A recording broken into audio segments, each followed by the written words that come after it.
Kakek Kalanyan baru saja pulang dari berladang, dan hari memang sudah dekat petang. Nenek menyambut dengan wajah cemas sebab tadi sore sahabat cucunya datang membawa kabar buruk. "Kek, mengapa pulang terlambat? Hari sudah mulai gelap. Apa ada masalah di ladang?"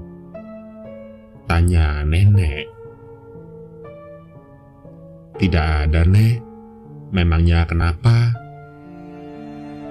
"Tadi Sama datang dan bilang kalau Jalembo ayahnya sakit keras. Kakek diminta ke sana sekarang juga." "Sakit apa, Nek?" kakek kembali bertanya. Sama tidak sempat menjelaskan. Dia buru-buru pamit dan meminta kakek harus ke rumah mereka. "Nenek ikut ya, Kek?" "Baiklah, tunggu kakek mandi dan berganti pakaian dulu ya." Kakek Kalanyan langsung masuk ke bilik bambu tempat mereka beraktivitas bersih-bersih. Kalau zaman sekarang seperti toilet permanen, hanya saja bangunan itu dan seluruh rumah terbuat dari anyaman bambu pada tiang kayu, beratapkan daun pandan hutan. Selesai mandi, kakek segera memakai baju dan celana panjang. Tapi nenek telah menyiapkan pakaian lain.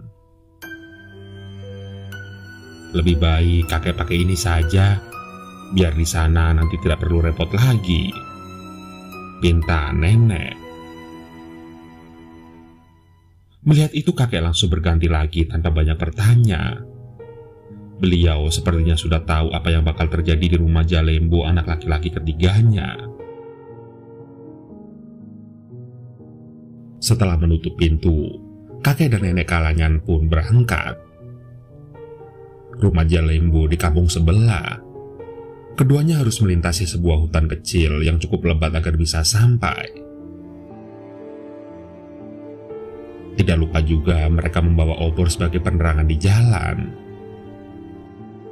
Kakek Kalanyan juga berbekal beberapa barang penting untuk berjaga-jaga di jalan, seperti garam, abu bekas pembakaran batok kelapa, kaca cermin, dan lain-lain. Semua ada di dalam tas kain yang dijahit sendiri oleh nenek. Singkat cerita, kakek dan nenek Kalanyan sudah sampai di depan rumah Jalembo. Terdengar jeritan yang cukup keras dari dalam rumah papan tengkuyung itu. Jeritan Jalembo begitu pilu dan menyayat hati, seakan dia merasakan sakit yang amat luar biasa. "Ah, panas, panas. Sakit, sakit. Panas," jeritnya. Mendengar itu, kakek dan nenek Kalanyan buru-buru masuk tanpa mengetuk pintu lagi karena tidak ditutup. Terlihat jelas kerumunan beberapa anggota keluarga. Ada anak-anak Jalembo dan istrinya Manyang, juga beberapa tetangga dekat rumah.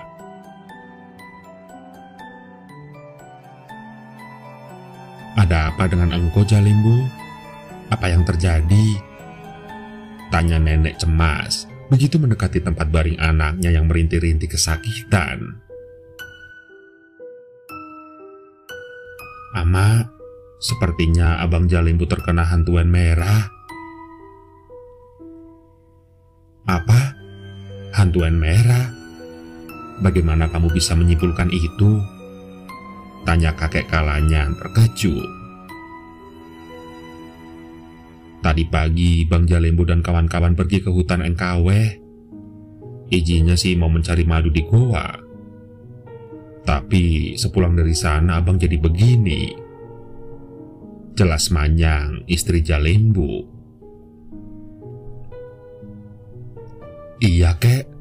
Aku juga ikut.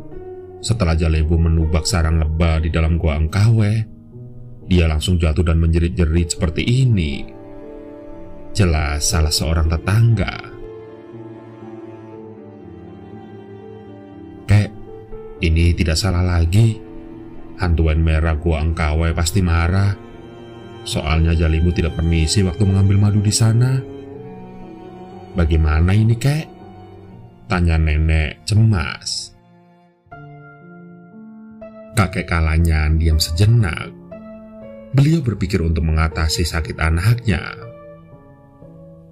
Walaupun kakek adalah seorang wadian atau orang pintar, tetapi kasus Jalimbu tidak bisa beliau tangani sendiri. Aku harus memanggil kedua saudaraku dulu. Kalian tunggulah sebentar, ucap kakek. Nek, siapkan 2 buah mangkuk tanah berisi air, pintanya lagi. Tentu saja nenek sudah paham maksud kakek. Tanpa banyak bicara, dilakukannya permintaan sang suaminya itu. Sementara kakek yang sudah memakai pakaian kebesaran wadian duduk bersila di lantai rumah tepat di tengah ruang tamu. Di sana pula, Jalimbu tergeletak merintih-rintih dikelilingi orang-orang. Kakek Kalanyan merapal mantra khusus, memanggil 2 saudaranya yang jauh. Inilah bentuk tapa brata atau hitam padi beliau.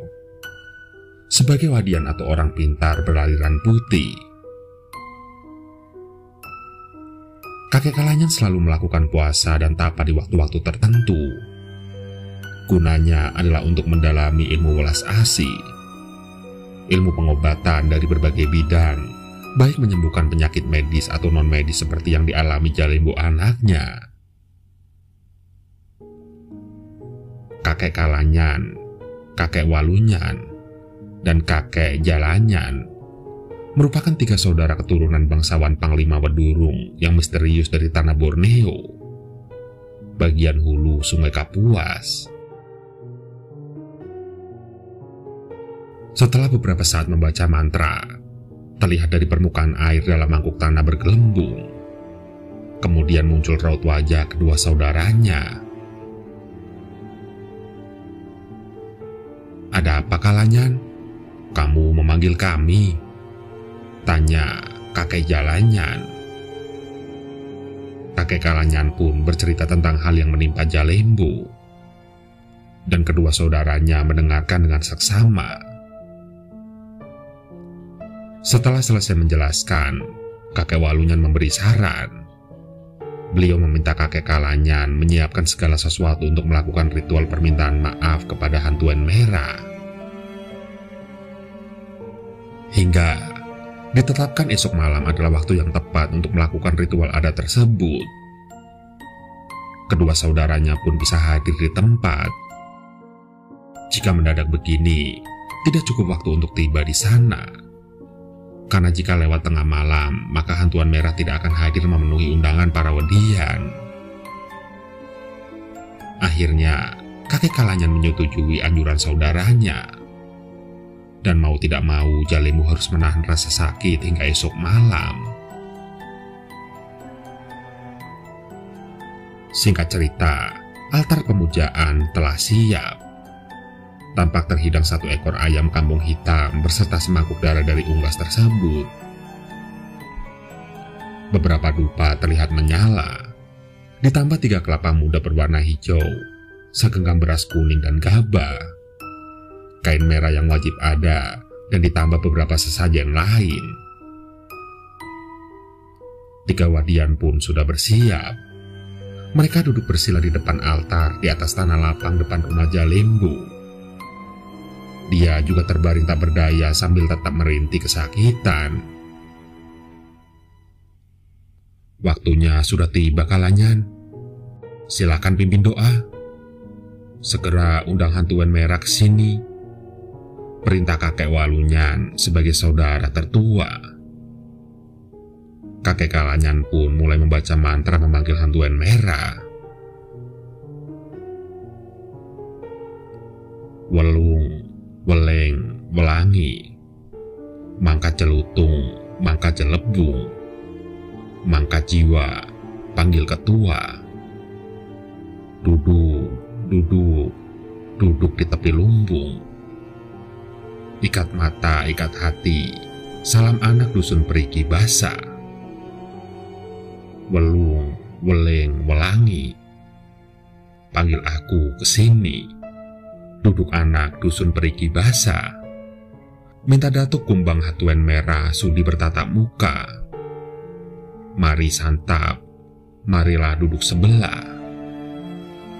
Welung, weleng, welangi, panggil aku ke sini. Mari duduk, anak dusun perigi basah.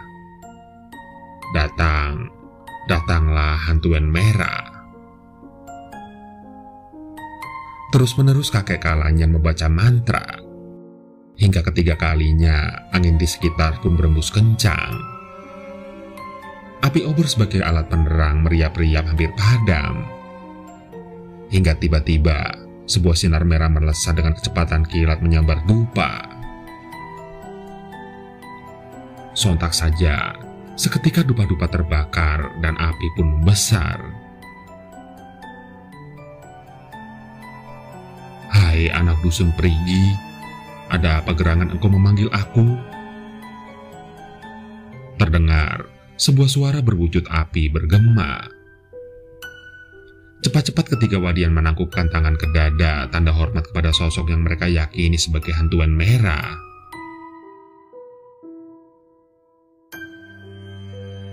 Ampunkan anak kami, Datu Hatuen merah.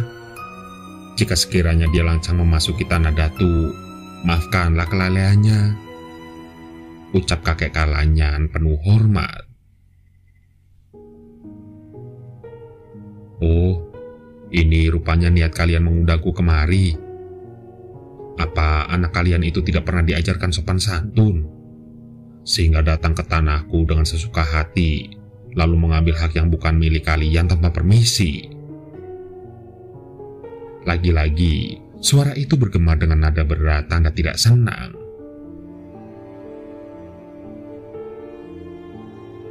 Tentu saja ada, Datuk. Maafkan anak kami yang terleder dan pelupa. Mohon sekiranya ampuni cucumu yang bersalah agar kelak tidak mengulanginya lagi. Kali ini kakek Walunyan yang berbicara. Iya, Datuk. Andai kami kurang memberi, tolonglah beritahu anakmu ini, agar kami bisa melengkapi kekurangannya. Timpal kakek Jalanyan. Kalian hanya perlu mengajari keturunan kalian untuk dapat menghargai bumi beserta isinya. Apa yang diambil haruslah diminta terlebih dahulu. Ajarkan mereka juga tentang memberi kembali dengan apa yang telah diperoleh, agar semua isi bumi tidak habis dan golonganku juga tidak menderita. Baiklah Datuk. Pesan Datuk akan kami ingat dan kami jalankan. Terima kasih. Mohon segera cabut penyakit yang diderita cucumu, pinta kakek Kalanyan. Wujud api di dupa segera memancarkan sinar merah yang melesat ke tubuh Jalembu. Satu jeritan dahsyat terdengar, disusul tubuh Jalembu yang menggelepar beberapa saat lalu pingsan. Tiga wadian kembali merapal mantra agar sesajen diterima sebagai imbalan pertolongan dari Hatuen merah.